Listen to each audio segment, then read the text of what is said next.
այս նախագիծը ընդհանուր առմամբ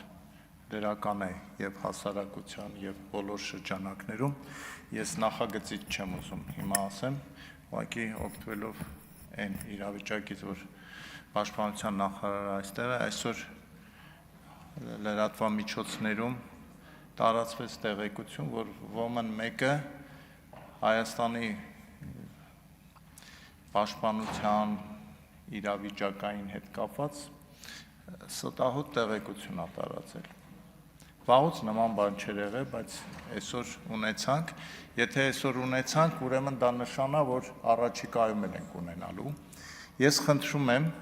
որ կառավարությունը, պաշտպանության նախարարը, ես դա կանեի, բայց ես որ անեմ մի քիչ կարող սխալ անեմ, ճիշտ չանեմ, վաղուց հասունացել է, ես միշտ եմ առաջարկել, հատկապես այն օրերին, երբ որ սահմանային լարվածությունները շատ էին, օրենքով կարգավորենք, որ սահմանային գծի վերաբերյալ, բանակի հետ կապված, սահմանի հետ կապված տեղեկությունը իրավունք ունի լրատվամիջոցը հրապարակել բացառապես Պաշտպանության նախարարության հրապարակումից հետո, դա վերաբերվի նաև անհատներին, որովհետև չի կարելի այսպես ազատություն, լրատվամիջոցներ, խոսքի ազատություն եւ վերցնել ու մի տեղեկություն հրապարակել, որից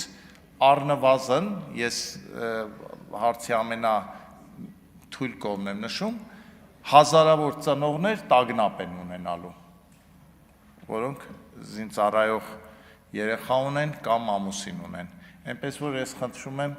այս հարցին լուրջ վերաբերվել, որովհետև չի կարելի ով երբ ուզի բանակի ու սահմանի մասին տեղեկություն հրապարակի։ Շնորհակալություն։ Շնորհակալություն, պարոն Նազարյան։